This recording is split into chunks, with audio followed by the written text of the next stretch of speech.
ನಾಗವಲ್ಲಿಯಲ್ಲಿ ಛಳಪಳಿಸಿದ ಮಚ್ಚು ಲಾಂಗು.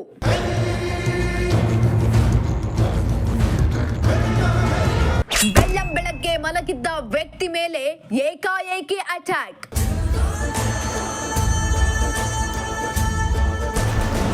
ಮಚ್ಚು ಲಾಂಗು ಸದ್ದಿಗೆ ಬೆಚ್ಚಿ ಬಿದ್ದ ನಾಗವಲ್ಲಿ ಗ್ರಾಮಸ್ಥರು.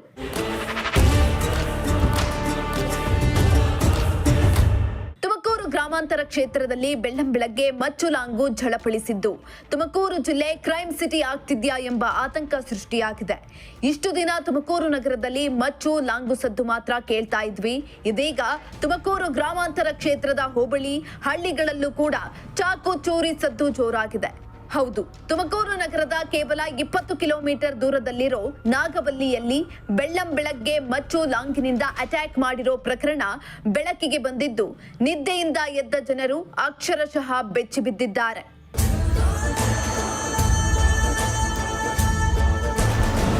ನಾಗವಲ್ಲಿಯ ಸಿರವಾರ ರಸ್ತೆಯಲ್ಲಿರೋ ಮನೆಯೊಂದರಲ್ಲಿ ಕೋಳಿ ಅಂಗಡಿಯಲ್ಲಿ ಕೆಲಸ ಮಾಡುವ ಅಸ್ಸಾಂ ಹುಡುಗರು ವಾಸವಾಗಿದ್ದು ಬೆಳಗ್ಗೆ 5 ಗಂಟೆ ಸುಮಾರಿಗೆ ಕೋಳಿ ಅಂಗಡಿಯಲ್ಲಿ ಕೆಲಸ ಮಾಡುವ ರೆಜಜುಲ್ ರೆಹಮಾನ್ ಎಂಬುವರ ಮೇಲೆ ಮಚ್ಚಿನಿಂದ ಹಲ್ಲೆ ಮಾಡಿದ್ದು ರಕ್ತದ ಮಡುವಿನಲ್ಲಿ ಬಿದ್ದಿದ್ದ ಗಾಯಾಳುವನ್ನ ಆಸ್ಪತ್ರೆಗೆ ದಾಖಲು ಮಾಡಲಾಗಿದೆ.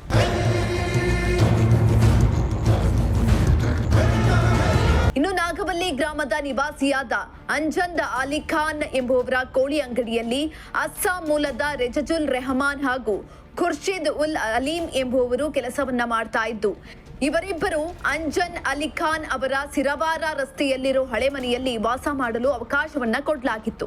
ದಿನ ಕೆಲಸ ಮಾಡಿಕೊಂಡು ಬಂದು ಅಲ್ಲೇ ಊಟ ಮಾಡಿ ಮಲಗ್ತಾ ಇದ್ರು.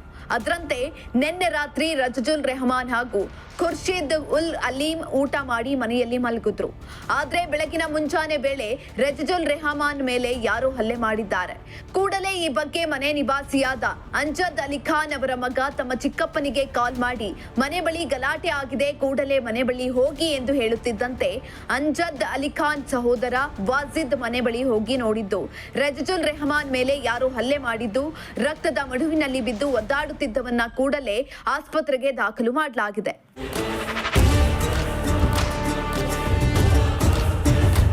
ಇನ್ನು ಗಾಯಾಳು ರೆಜಜುಲ್ ರೆಹಮಾನ್ ಪ್ರಕಾರ ಯಾರೋ 4 ಕಳ್ಳರು ಬೆಳ್ಳಂಬೆಳಗ್ಗೆ ಮನೆಗೆ ನುಗ್ಗಿದ್ದು ದುಡ್ಡು ಕೊಡುವಂತೆ ಪೀಡಿಸಿದ್ದು ದುಡ್ಡು ಇಲ್ಲ ಎಂದಿದ್ದಕ್ಕೆ ಹಲ್ಲೆ ಮಾಡಿದ್ದಾರೆ ಎಂದು ಹೇಳಿಕೆಯನ್ನ ನೀಡಲಾಗಿದೆ.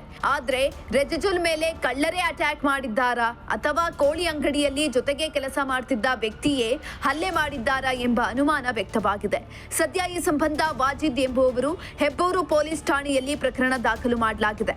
ಸ್ಥಳಕ್ಕೆ additional SP Purushottam, DYSP Chandrashekhar, circle inspector Ramamurthy ಹಾಗೂ ಇನ್ಸ್ಪೆಕ್ಟರ್ ಭೈರೇಗೌಡ ಅವರು ಸ್ಥಳಕ್ಕೆ ಭೇಟಿ ನೀಡಿ ಪರಿಶೀಲನೆಯನ್ನ ನಡೆಸಿದ್ರು.